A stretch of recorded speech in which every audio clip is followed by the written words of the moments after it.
around for long, as he was off to Wing Chun Grandmaster Samuel Kwok's martial arts retreat in Blackpool, a man who apparently once trained with Bruce Lee. Clearly, Jason was taking this fight very seriously. But whilst my own experiences of fighting are fairly pathetic, I was intrigued to meet a man who'd been fighting since the age of 10. James Gypsy Boy McCrory from Newcastle, a living legend in the bare knuckle scene, and the man pitted up against Jason Young in the Atlantic title fight. We met him at his local haunt, a 50s themed diner in the centre of town. So what's good here? Everything is good, but the burgers are hugely. The reason why I come here is because bird brings this here. Yeah. Just come here and it doesn't sell beer, you know what I mean? So that's a true thing. Your nickname is Gypsy Boy. Where does that come from? Obviously, I've travelled all over. I've lived in Ireland and worked all over. Is being Irish a big part of your kind of fighting heritage? Yeah. I love Ireland. I love going back there. I love seeing my mum. I love it. I love spending time with my family, honestly. I love sitting in the city, like there, cuddle watching TV, me, big softy, love my family. You know, loads of people do it, like, you know, they cheat me, get full of rides and all that crap, but I prefer to get full of Guinness and full of food, you know. It's a much more fun way of doing it. Yeah, my days have been a model of well guns, so don't worry about 6-pack anymore, mate, you know what I'm saying? Got the cake. That's it, I've got a full cake and all. James, a self-professed softy and family man, invited us to his house to meet his charming and long-suffering girlfriend, Leanne. I love being living sort of part, you know, I am Jack the lad, but the only down when my bread's buttered, you know what I mean, and I've got a good girl and she's put up with a lot. Hopefully, one day, I'll marry her, you know. What does she do?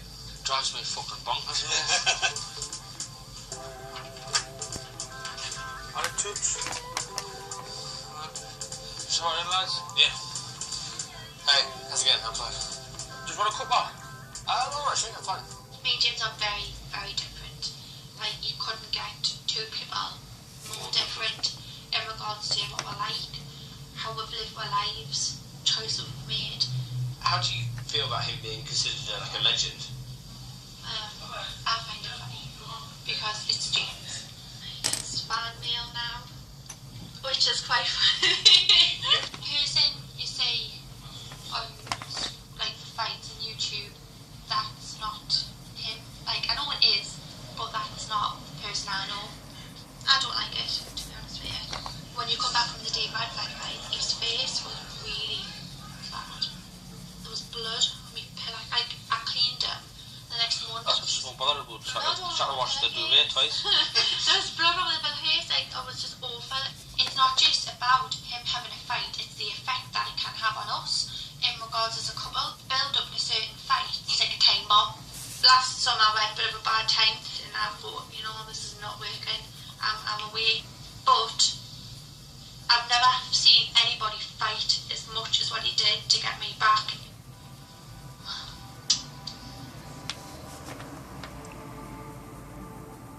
Having learned about the origins of bare knuckle and spent time with some of the biggest names in the game, it was time to see it in the flesh. BBAB was holding an event in Colwyn Bay, North Wales. The first fight between a pair of seemingly well-matched middleweights was over in seconds. The second and last fight of the night was something that will stay with me forever.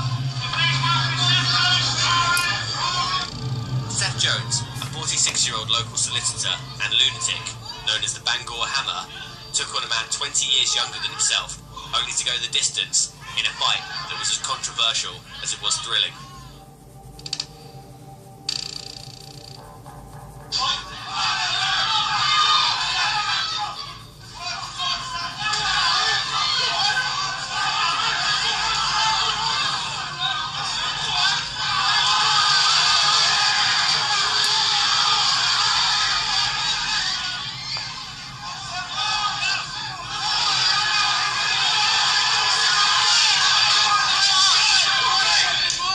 Solicitor was bending the rules somewhat.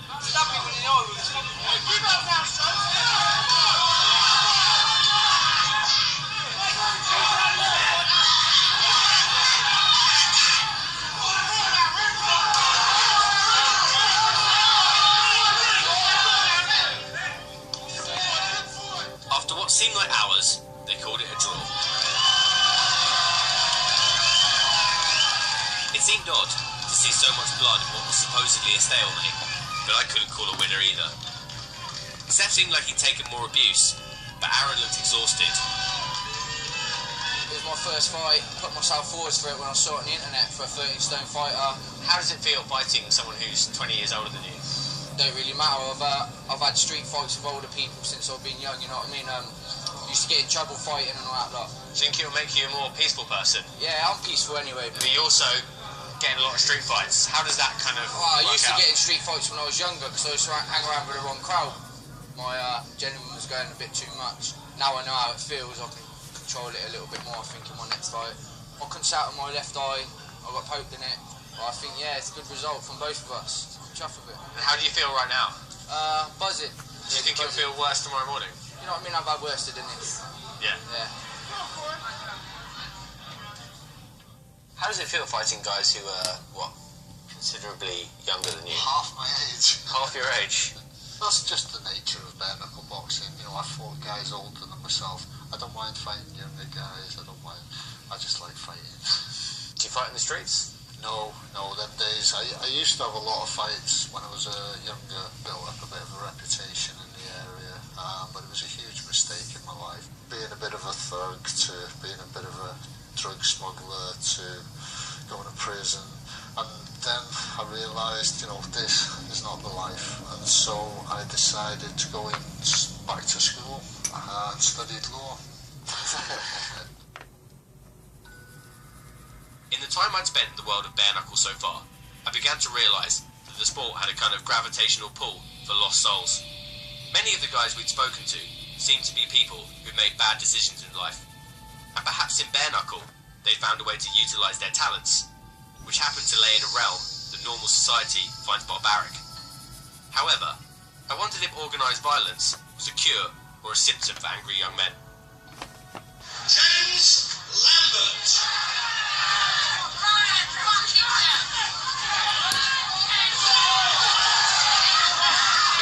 Hello friends, it's James, the author of Be Happy in 24 Hours. I used to be a very unhappy person, very violent person, bare knuckle fighter, bouncer and unlicensed boxer. And these are some of the tips and strategies that helped me change my life and literally become the happy person I am today, helping society and being the happy coach. Retiring from the sport undefeated, James Lambert had taken a complete U-turn from his life of violence and reinvented himself as a lifestyle and fitness coach, calling himself Mr. Happy. How long have you lived here? Quite, what's it been now? I think it's coming up to 2 years. We basically moved here for the peace and quiet, and as you know, it's, you can see it's a cul-de-sac. It's very peaceful. We've got super neighbours. Did you want wine sugar, my friend? So, were you always a fighter? There was always this fascination with fighting. I was an unhappy, angry, violent person. I went out into the world, and lo and behold, I found other angry, violent, scared young men.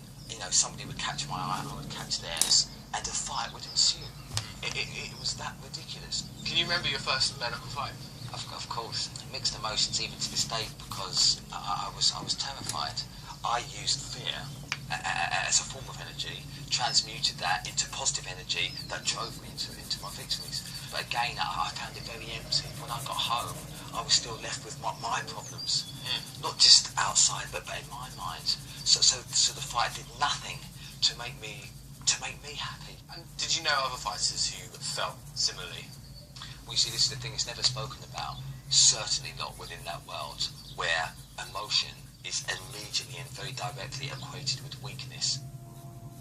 A leopard can change his spots, and that's very important because I hear it a lot, and it's a mind virus. And we accept things because they're said.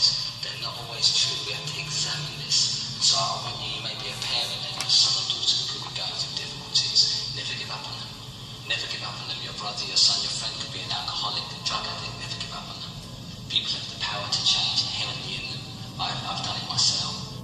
Even when you win, there was great pain. You know, my ribs could have been fractured or broken. You know, always cuts to the face. But worse than that was the mental trauma. It was realising again what I had done, the person that I was becoming, and that really did affect me mentally. I think now looking back, I became depressed.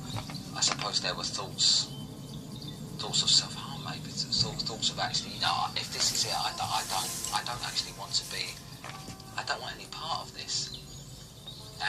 that was actually profoundly upsetting for me, and I felt terrible.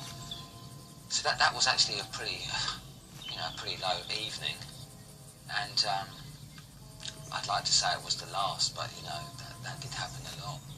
James had removed everything that would remind him of his past life as a violent young man, apart from a punch bag which still hangs in the garage where he coaches his clients. Do you still hit the bag? Actually, I personally chosen not to. I suppose it's about 2 years ago when I decided to fully refrain from fighting, and for me that's violence in word, thought and deed. So for me, at this current point in my life, I'm open to change. It might change next week. Other people can keep it controlled. I fear that the anger wouldn't just stay here, and again it would leak into other aspects of my life. So I've just made a personal decision to not hit anything, if you like, for a while. And so far I've been good to my word. Meeting James is really surprising because here you've got a guy who's in the bare knuckle game for years and came out of it undefeated, yet in some way he feels kind of ashamed, and he will admit that he is haunted by his past. And looking at what he does now, it seems that his entire life is this kind of struggle to put that to bed, and he does seem to be winning that struggle, admirably so. And the Mr. Happy thing, I guess, is a way of him keeping that down. But behind that Mr. Happy persona, you do see flashes of the old James, this kind of machine that used to render men unconscious, as he said. But he will be the first to admit that, and he says that, he hasn't conquered his demons yet. Now, in this kind of suburban life, perhaps he's fighting his biggest battle of all.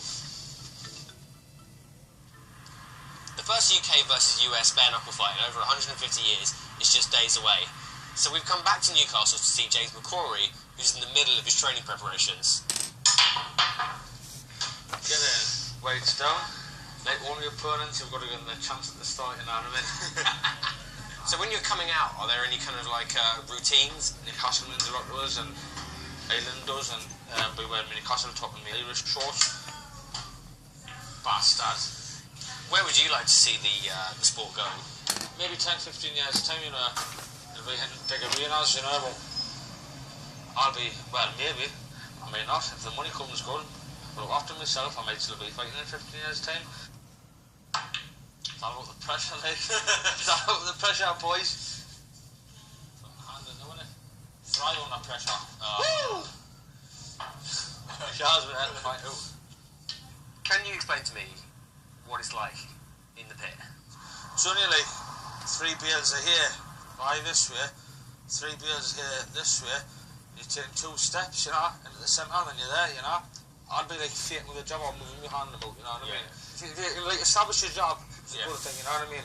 And then once you get the 1, 2, and you know what I mean? And then obviously you're going to move your head a bit, what I'd be trying to do if someone's jobbing me, and then just like maybe just come doing a bit, or come up the centre and bang, bring a body shot in. And I'd much rather hit me with 10 in the jaw than 1 good one there, because it really hurts. How's it feel when you get one of those there? I can't even describe it, mate. It's the worst feeling in the world when you can't breathe and you've got a gum shield in your mouth. You try to spit the gum shield out, but you can't because you can't get your breath to get the power of your lungs to spit it out. You're going red, you're starting to see little fucking stars, and then you're going lower and lower and lower to the ground. It's horrible. It's horrible. And eventually your hands will drop and then boom. Yeah. Good night, you know what I mean? And if I wanted to knock you out and I'm looking for the chin about here, right? You haven't brought your 14-pound hammer here, mate. So you're all fucking out of luck. You mentioned being punch drunk earlier. Do you think you could have like a wake-up call at all? I've had some great nights with the boxing and with the bare knuckle. If I wasn't so brain damaged, I could tell you them all, Do you worry it might affect your memories of your family? Those kind of important moments.